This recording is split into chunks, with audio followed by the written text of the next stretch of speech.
I am one of the supervisors here in the billing office at the university. And my goal here today is really just to make sure you all walk away from this with a better comfort level with the billing process before the fall.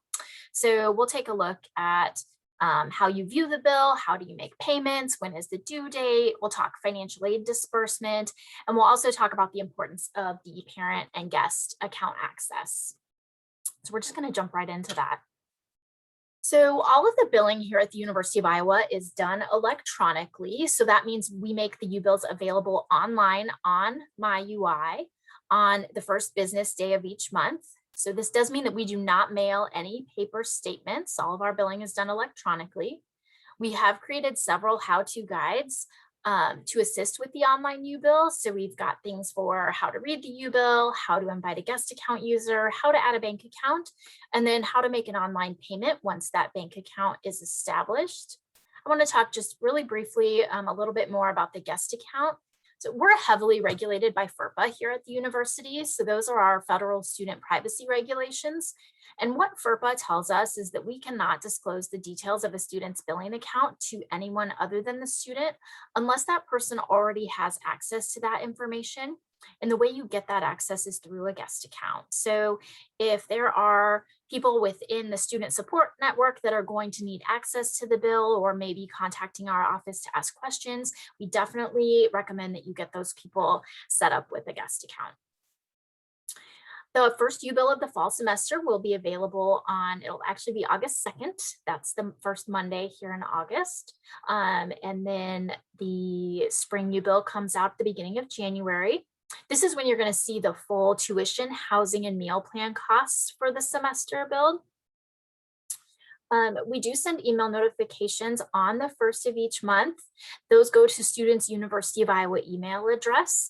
Please keep in mind that this email does not contain a copy of the bill. It's simply a reminder that the bill is online on MyUI and ready to be viewed. With that guest account access that I was just speaking about, those guests with the appropriate access can also get that monthly notification. We also manage a billing office Facebook page. You can certainly like that page if you'd like to receive additional reminders from our office. We promise not to spam you with really fun billing information throughout the month, but at a minimum, what we do is we'll post a reminder at the beginning of the month that the bill is online ready to be viewed. And as we're approaching the due date, we'll also post a reminder that the due date is approaching, so to be sure to make your payment. Speaking of the due date, it's typically the 22nd of each month. That's the date that you should remember. So really from a billing perspective, you want to keep the first. That's when we produce bills, and the 22nd, that's our typical due date. I just did note on this slide that the August due date is actually going to be August 26th. That's because classes do not start until the 23rd, and we didn't want to have a due date prior to the beginning of classes. So we moved that due date back to the Thursday of the week classes begin. We do offer an installment payment plan for the tuition, housing, and meal plan costs. We call this the deferred payment plan. And that allows you to split your payments up over the first 3 months of each semester. So that'd be August, September, and October in the fall, January through March in the spring. There is no formal enrollment process to take advantage of this installment plan. If you pay anything less than the total balance due on the first U-bill of each semester, you'll automatically be enrolled in the plan, and there's a $20 one-time fee per semester to take advantage of paying in those installments. It is important to understand that any other charges that appear on the U-bill are due in the month in which they're billed. They're not deferrable over those 3 periods. So these would be any purchases made with that student's ID card, things like books at the bookstore, food purchases across campus, athletic or performing arts tickets. Any of those sorts of charges are going to be due in the month in which they're billed. This is what the U-bill actually looks like out on MyUI. Over on the left-hand side, you see the U-bill summary, which is sort of a high-level look at the current month. I did mention that we don't mail paper statements. However, if you need to print a copy of it, you can do that by clicking the Print U-bill button here. Over on the right-hand side are quick links to those resources I mentioned at the beginning of the presentation. So things like how to read the bill, how to add a bank account. If you need quick access to those while you're out looking at the bill, you can get there from here. I also want to point out these 3 blue bars at the bottom of the page. Each of those has that little arrow next to them on the left. That indicates that that section is expandable, and you can click on those sections to receive more detail about the bill. So for example, if you clicked on that top one, you would see a detailed list of all the charges and credits that make up the current month's billing statement. Over on the right-hand side, you see that statement date drop-down box. That allows you to navigate to prior months' billing statements so that you can go back. We always keep 18 months worth of statements out there for you. You also see recent account activity there. So that's basically any transactions that take place between statements. And then your payment history is there at the bottom. So you'll definitely want to form a habit of expanding those sections as you review the U-bill. Payment options, let's talk about those for a second. So you can pay online through MyUI using a checking or savings account. You can pay through a student account or a guest account. You can also pay in person using a check, cashier's check or money order, where you can mail payment to our payment processing center. One thing we ask is that if you do that, you please print the bill and detach the payment stub and include that in the envelope. We do accept credit card payments. We do like to point out, though, that there is a 2.75% non-refundable service fee for domestic credit cards. That's a fee that's charged by the vendor that we partner with for credit card processing. So again, that's just something to keep in mind if you choose to pay with a credit card. We also received quite a few questions about 529 plans or those college savings plans and how those work. We definitely recommend that you speak with your 529 plan administrator to find out what information they need from you in order to submit payment to the university. Oftentimes, they simply need the student's ID number or billing account number, the address to send the payment to, and the amount you would like to send. Keep in mind, though, that 529 plans are often mailing paper checks to the university, so it can take some time for those payments to reach us. So bills come out on August 2nd. We definitely recommend you take a look at that early and make the request of your 529 plan early enough to allow those checks to make it in the mail. We recommend at least 2 weeks in advance of the due date. The billing office is also responsible for the disbursement of financial aid funds, provided that you have everything on your financial aid to-do list complete prior to the beginning of August. You will see your estimated financial aid appear on the August U-bill, reducing the out-of-pocket amount that you owe. If you are the recipient of a private donor scholarship, you'll want to mail those checks to the address shown here to the billing office. We do have a scholarship check submission form available on the billing office website for you to download. And we ask that that's included with any of those checks that you send in. And I also want to take a brief moment to look at the aid disbursement page with you on MyUI. This is actually what it looks like. If you are a financial aid recipient any semester, and when I say financial aid, I mean scholarships, loans, or grants, any of that type of aid, we recommend that you form a habit of reviewing the aid disbursement page prior to the start of each semester to ensure that all the financial aid you're expecting to receive appears there at the top. And then this page gives you a really nice summary of how your financial aid is utilized. So what has been applied to the bill, and then at the bottom there, if there's any excess aid left over after we've paid all eligible charges on the bill, we begin refunding that excess financial aid. And that bottom section shows you what types of aid were refunded, and then the method, whether that's direct deposit or mailing a check.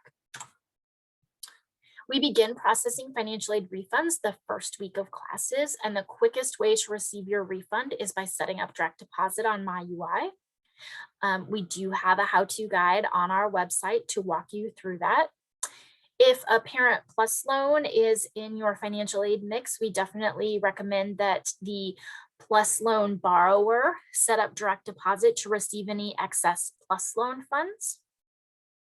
And that can either be done through the MyUI guest account of the Plus loan borrower, or we do have a form available on the billing office website for the borrower to complete and return to our office. Going to jump ahead here to January to tax time and talk about the 1098-T. This is the form needed to take advantage of any educational related tax deductions. We make this form available on MyUI by January 31st each year. This is something that the student can print, or with appropriate guest access, the guest user would be able to print this as well. And you would want to include that with the rest of the forms that you use when you file your taxes. I want to take a second here to say that I recognize that a lot of information is thrown at you during orientation, and we know that it can be overwhelming at times, especially if this is your first student attending college or the first time you've attended college yourself. So please keep in mind that we are here to help you. We're open Monday through Friday, 8 to 4:30. We definitely recommend that you contact us early with your questions. The further along we get in August and the closer we get to the start of classes, the busier we are. So the earlier you can contact us with those questions, the better. I'm going to start by helping you with a quick checklist of items to tackle prior to August 1st. So the first one would be determine who's going to be responsible for reviewing and submitting UBIL payments each month. If there are people within the student support network who are going to be participating in that, we definitely recommend setting up guest accounts for those people. Set up your bank information on MyUI for all refunds, and that includes the Parent Plus direct deposit if necessary. Set a reminder on your calendar to review the UBIL after the first of each month, and keep in mind that the billing dates are bills come available on the 1st and typically due on the 22nd. And then if you'd like to receive those additional reminders from us, you can like the University of Iowa Billing Office on Facebook. And with that, I am going to turn it over to my friend Lacey in the Financial Aid Office. Hello, everyone. Good afternoon. My name is Lacey Patterson, and I am the Assistant Director of Service Operations and Outreach in the Office of Student Financial Aid. A few things we're going to talk about today are the financial aid process at Iowa. We will look at an example of an offer letter so you can get an idea of how much financial aid you may need. We're going to go over the different types of financial aid, and then we will also take a look at next year because that will be coming up before you know it. So with that, we'll go ahead and get started. Let's see.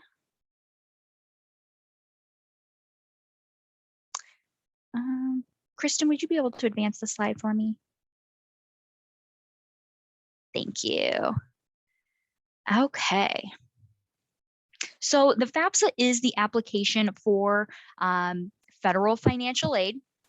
I'm sure most of you have already done it by now, but it is important to know if you haven't done so yet, there is still time to file the FAFSA.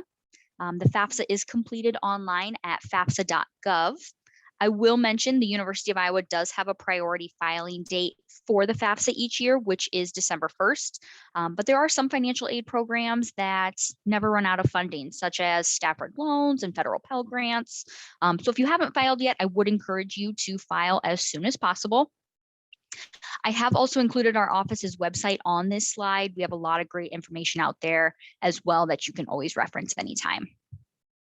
So once the FAFSA is submitted and received by the University of Iowa, students will be able to log into their MyUI account and check the status of their financial aid.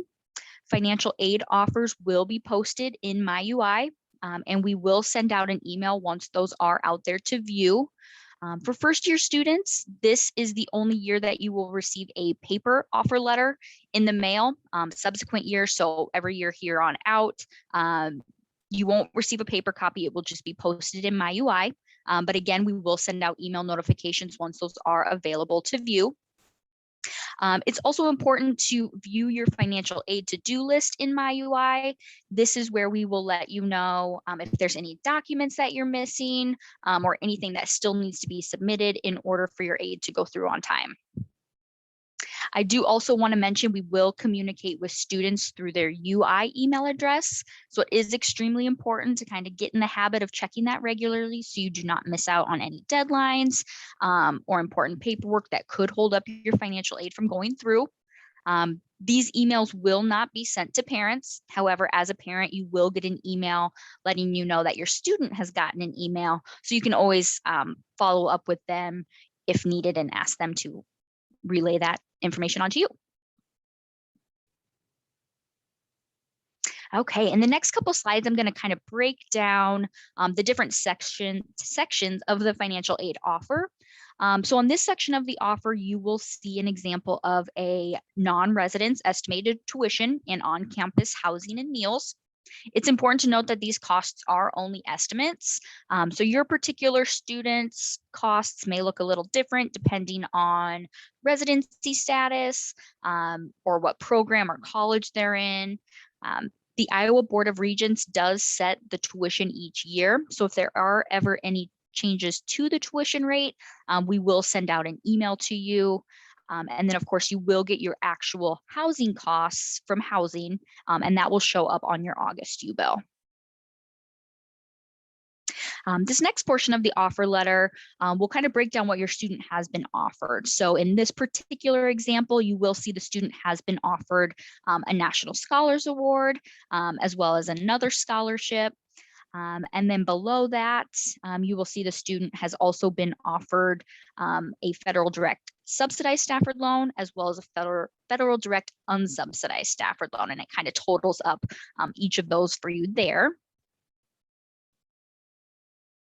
And then on this part of the offer, we kind of just do the math for you. So you'll see your total estimated billed expenses minus any grants and scholarships received, minus any student loans you may take, which will then give you an idea of your estimated amount due to the university. So you may be planning on paying this remaining amount out of pocket or using a 529 savings plan, or you may need an additional loan to kind of help you cover those costs. So we will go over some additional options a little later on. It is important to note that the only charges that will show up on your university bill will be tuition and fees and any on-campus housing and meals. However, we all know there's more expenses that go into attending school than just those things. So it is important to kind of plan for those costs accordingly. On the left-hand side here, you will see other estimated expenses to plan for, which includes books and supplies, personal, transportation, just keeping in mind that these costs will all vary greatly depending on the student. On the right-hand side are some additional resources that you may want to consider to help you kind of cover your costs as well. Plus and private loans, we will discuss a little bit later on. And then of course, there is the UI deferred payment plan, which Kristen did mention a little earlier. Okay, in this next section, we're going to break down kind of the different types of financial aid, which includes scholarships, grants, work study, and loans. So first up, we'll talk about scholarships and grants. These types of aid are considered gift aid or free money, and that is aid that does not need to be repaid. The FAFSA is the application for grants, and you are automatically considered for these if you are eligible. It is important to be aware that scholarships awarded through the university do have renewal criteria that will need to be met for the scholarship to be renewed each year. You can view scholarship renewal requirements in MyUI at any time. If you receive a scholarship from an academic department or a private scholarship, maybe through your hometown, it is important to check with them directly to see if there are any renewal requirements that you need to meet each year to be considered for those again. Some scholarships and grants awarded through the university, require a FAFSA be on file by the priority filing date, which for the University of Iowa is December 1st. So it is important to file your FAFSA early each year. If you are receiving scholarships from outside the university, you will need to report those to our office. You can do so in MyUI under the financial aid offers section. It's important you report these scholarships to us so you will know if it affects your current offer, and also because it will give you an updated kind of picture of how much you will still owe. And then lastly, I want to touch on the university scholarship portal. Although awarding of scholarships is pretty much wrapped up for this upcoming academic year, I do encourage students to look at the scholarship portal each year. There are some scholarships that open up to students in their second, third, and fourth years. So it is important to always be checking. The portal will open in September for scholarships for the 22-23 academic year. And so I typically like to use Thanksgiving break as a good indicator. If you haven't started looking for any scholarships, now's the time to do so. So Thanksgiving break is an important date to keep in mind. Okay, and then there's also the option of work study, which is a program that we receive a lot of questions about. Work study is a federal work program through the FAFSA. So to be considered for work study, you must file a FAFSA and have one on file. Work study is basically having a part-time job. Students are responsible for finding their own job. And for that, we use a website called Handshake. You can start looking for jobs now and just know that more jobs will be posted as the summer progresses. Work study is not required to work on campus, which is also an important note. Last year, roughly 7,000 students worked on campus and only about 1,000 had work study. So if you don't have work study on your award offer, not a huge deal. Some campus employers can only hire work study eligible students due to budgeting, because the way work study works is the government is paying half of the student's wage while the employer is paying the other half. So if you do have it, it can make you a more desirable candidate. However, the majority of employers on campus will hire both work study and non-work study students. It is important to know that with work study, you are getting a paycheck every 2 weeks by direct deposit for the hours you have worked. So no money from work study will actually go directly to your U-bill. The offer letter will show you an amount of work study you are eligible for, which means you can work and earn up to that amount each semester. Okay, so now I'm going to talk a little bit about Stafford loans. Now, these are the loans listed on the financial aid offer. And for these, the student is the sole borrower of these loans. There are two types of loans, subsidized and unsubsidized. Subsidized loans are based on financial need and are interest-free while the student is enrolled at least part-time. And it will not start accruing any interest until 6 months after the student graduates or drops below being at least a part-time student. Unsubsidized loans do begin accruing interest right away. And for the upcoming school year, the interest rate on both the subsidized and unsubsidized loans is expected to be about 3.73%. If you do plan on taking out a Stafford loan, there are a few steps you will need to complete online. First would be a master promissory note, which is basically just your promise to pay the loans back once you are done with school, as well as entrance counseling, which entails kind of reading through some loan information on being a loan borrower. And then lastly, there's loan acceptance, which is you letting us know you want the loan and how much of that loan you do want. The master promissory note and entrance counseling are completed online at studentaid.gov, and they only need to be completed the first semester you borrow a Stafford loan. Loan acceptance, however, will be completed each year. Now, I know that's kind of a lot of information, but all of this information is on your financial aid to-do list in MyUI, so you don't need to remember all of this. Just remember to check that to-do list in MyUI. For first-year students, $5,500 is the maximum amount of loans a student can be awarded through the FAFSA.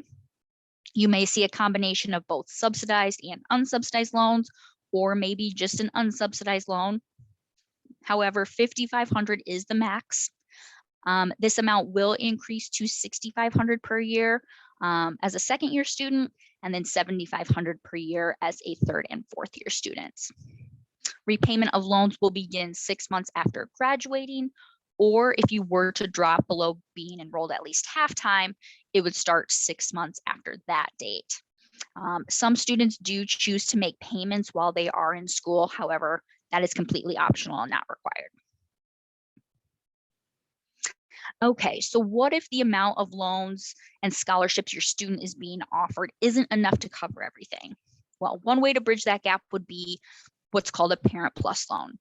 Now, this is a loan that the parent applies for under their name. So to apply, parent would log into studentaid.gov with their FSA ID and password and complete a loan request for each semester they wish to take the loan. So it's not one application for the year, it's an application for each semester. So I always recommend, if you know you're going to need the PLUS loan for the entire academic year, to just go in and fill out both the fall and spring applications at the same time. So you don't forget, and come January, you don't know why the bill's not paid. So it's just easiest to do them at the same time if you know you're going to need them. Parents will also need to complete a master promissory note, similar to the students. And also keep in mind, this loan does require a credit check. The interest rate on the PLUS loan for the upcoming year is expected to be 6.28%. So also one thing to remember with these loans too, is when you are trying to decide how much you need to apply for, to keep in mind that the Department of Education does have a 4% origination fee that they take off the top of the loan. So keep that in mind too when you are planning for how much you need to take out. Another option would be a private loan to kind of help you cover your costs. This can be taken out by the parent of a student, or it can be taken out by the student with an eligible cosigner. Private loan counseling is required with one of our financial aid advisors. For each semester you wish to take out a private loan, this is just an appointment, pretty short appointment with one of our advisors, where they'll discuss things such as interest rate, as well as a plan for repaying those loans once you're done with school. It is also nice, on our website, we do have a list of our preferred lenders out on MyUI, actually. These are lenders that we have worked with in the past and have had success with. So if a private loan may be in your future, I recommend checking that out. It gives you a nice side-by-side comparison of different lenders that we've worked with. Okay, so you may be thinking this is a lot of information. Maybe I'm behind. When do I need to have all this in place for my financial aid to be ready to go? I like to use the 4th of July as kind of a good way to remember to make sure everything's in place. If you keep this date in mind, aid should be ready to go for August. So if 4th of July comes and goes, just know I better start working on my financial aid and get it in place so that it is ready for that August U-bill. Okay, and believe it or not long after the school year starts, you will want to start thinking about the FAFSA for the next academic year. The FAFSA for 2022-2023 will open on October 1st. And again, I do encourage all of you to file the FAFSA as soon as you can after that date. It will be based off of 2020 financial information. So with everything that is going on, if you have experienced a change in income since 2020, you will want to contact our office after you file the FAFSA. If you are able, we recommend using the IRS data retrieval tool when completing the FAFSA, as this pulls in your tax information directly from the IRS. This will make it easier for you if your FAFSA is selected for verification, and this is one way to ensure you get the most accurate financial aid offer. I also want to let you know about financial literary services, that's a mouthful, that our office offers. This service allows students to make an appointment with one of our financial aid advisors and discuss things such as repayment of loans, budgeting, and financial aid planning. So this is a great resource for students. It's completely free. So to take advantage of it, you can schedule an appointment right in MyUI. Okay, and lastly, I do want to leave you with some final reminders for this summer. Reminder to check your financial aid to-do list in MyUI and check it often to make sure you have all steps completed, including accepting your loans if you do plan to use those. I recommend completing the student record consent form in MyUI for anyone you wish to be able for our office to give any information to. Report any outside scholarships you are receiving to our office. And lastly, monitor your UI email for any important updates. And again, as Kristen said, we are here to help. I know you're getting a lot of information while you're at orientation, so feel free to reach out to our office by phone or email if needed. And with that, I will leave you with the contact information for both billing and the Office of Financial Aid. And I know we will hang around if anybody has any remaining questions. Feel free to go ahead and put those into the Q&A. And we will be happy to answer those for you. And I've been watching the Q&A here, and we don't have too many questions. Looks like most of them have been answered. I saw a couple people asking about where the presentation is, and I think that was just dropped in the chat where the recording will be, as well as some upcoming sessions as well for different topics. We did have one question that maybe this might be helpful for the whole group. This would be for Lacey about if someone chooses not to take financial aid that's offered, and I think they probably mean loans, do they need to reject it, or is there anything they need to do? Yeah, so you can go in and reject the offer. If you do that, and you decide later on you need the loans, we can always add those back. Or if you maybe just aren't sure and want to leave them out there as an option, it doesn't hurt to just leave them out there as pending. They are not going to go through unless you go out and accept them, and then complete the master promissory note and entrance counseling. So either way, you can go out and reject them, or you can kind of just leave them hanging out there if you maybe want them as a maybe background option.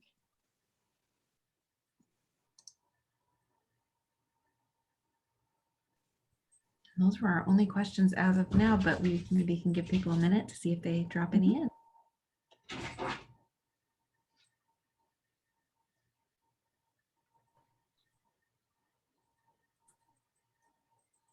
Lacey, it looks like this is kind of in relation to that last question. Do I need to accept scholarships or academic awards, or is that automatic? So for scholarships, I don't believe you have to go in and accept those. Correct me if I'm wrong, though. Right, that would be automatic. So Yeah, unless it's a specific, private scholarship or something like that. But I think we maybe have one at Iowa that we ask people to accept, but right. You would know if that was you. Yeah, and same goes for grants. If you're awarded any grants, those do not need to be accepted. Those will go through automatically as well.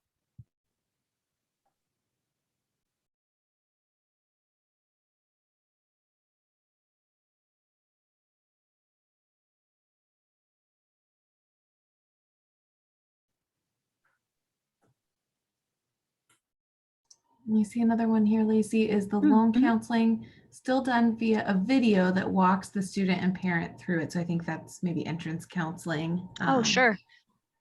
Yeah, so entrance counseling is just done online. I know they've changed the format a couple times in the past, but really it is just kind of reading through some loan information. It may ask some different questions along the way that you just have to select the answer. It lets you know right away if you got it right or wrong. There are some videos in there to watch as well, but really it's just kind of reading through the material and progressing through it and submitting at the end. And I don't know if this was confusing at all, but that's different than private loan counseling, which is done, like Lacey said, with an advisor. Yes, private loan counseling, on the other hand, that will be completed if you are applying for a private loan. We will contact you by email letting you know you need to set up a private loan counseling session.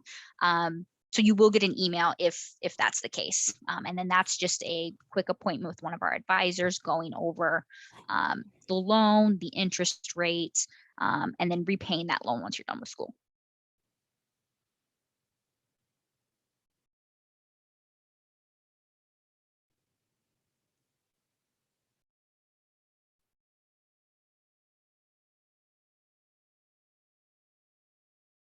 Okay, I'm not seeing anything else come through the Q&A. So we just want to say thank you for your time and thank you for spending. Oh, here's one.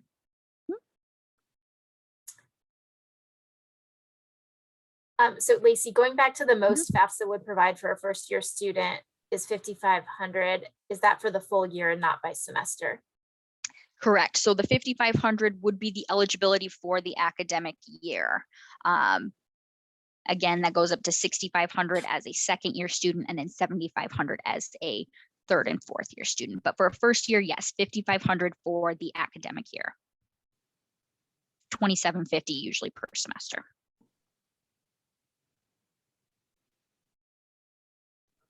Okay. Thanks everyone for joining us. We hope you all have a great day and we will see you here in the fall.